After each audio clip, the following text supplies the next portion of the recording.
Hi, I'm Tim. Welcome to our channel and thanks for logging on. If you enjoy these videos, do me a favor and subscribe to our YouTube channel right here at Watchbox Reviews. I would really appreciate it, and I promise to update daily. If you love this watch, you could see it and you could purchase it on our website, thewatchbox.com.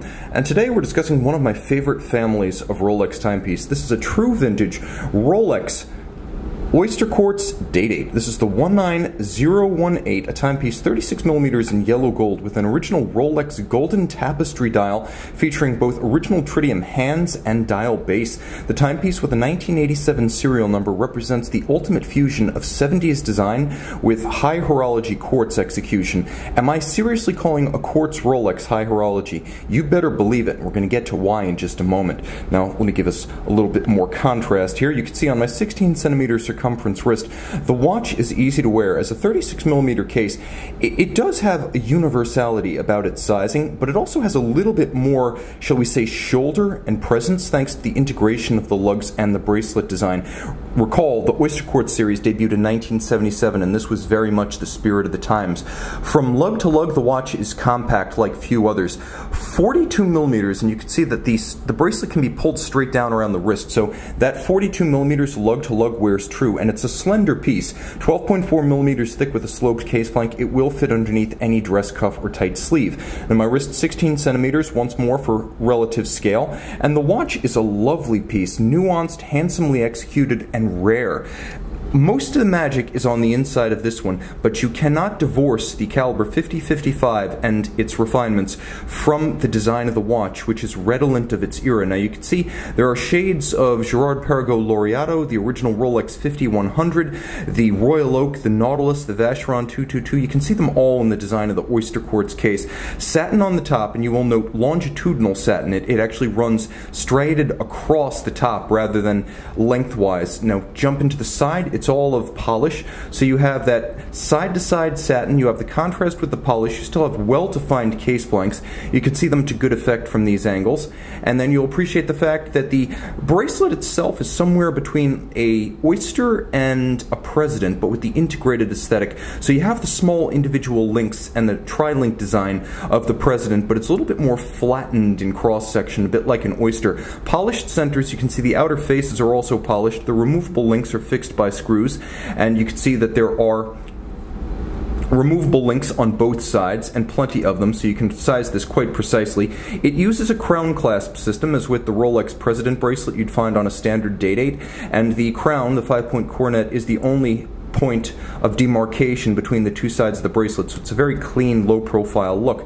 Now jumping back to the watch, you can see the horizontal satin finish giving way to a faceted, traditional Rolex fluted gold bezel, and the timepiece with a Rolex twin lock crown and an Oyster case. It has a sapphire crystal in spite of its age. The Oysterquartz family has only ever featured sapphire crystals, so they were early adopters within the Rolex family, as some Rolex watches did not get sapphires till the early 90s. These were among the first to receive them as a blanket specification. The dial is sensational. It has the vertical striations with a lovely depth, peak, ebbs and flows that you associate with the Rolex Tapestry dial. The undulations are glorious, and there's real depth and luster about these alternating peaks and valleys across the dial. You'll also note everything on this dial is gloriously gold. The 5-point coronet, the hands, as well as the indices, and the tritium has faded to a wonderful ecru yellow tan that matches the dial almost perfectly. You can see the open 9s and open 6s on the original metallic gold date disc. The watch is a single quickset, and it features stop seconds or hacking, but what you might not expect is that the Rolex Oysterquartz caliber 50-55 inside actually uses a Swiss lever, which is why you have a strong stop-start with no shudder or shimmy to the seconds hand. It always locks precisely in its travel, and it's very audible. This watch definitely has a heartbeat, so I'm going to hold it up to the mic and let you hear for yourself.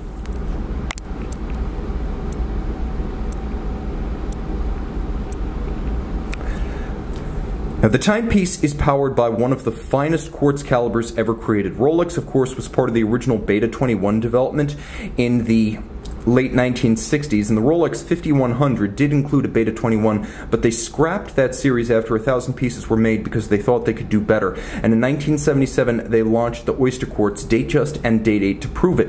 The 5035 was in the Datejust, the 5055 is in the Oysterquartz Day-Date. 11 jewels, watchmaker assembled. It features thermocompensation, so it has the ability to adjust for extreme cold and hot, which normally is the bane of quartz timekeepers.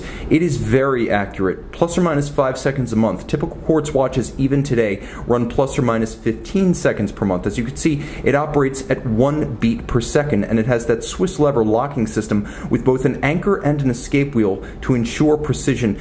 2 to 3 year power reserve for the battery. The watch is an important piece because it's designed to last for life. Many quartz watches are disposable, and that gives quartz a bad name.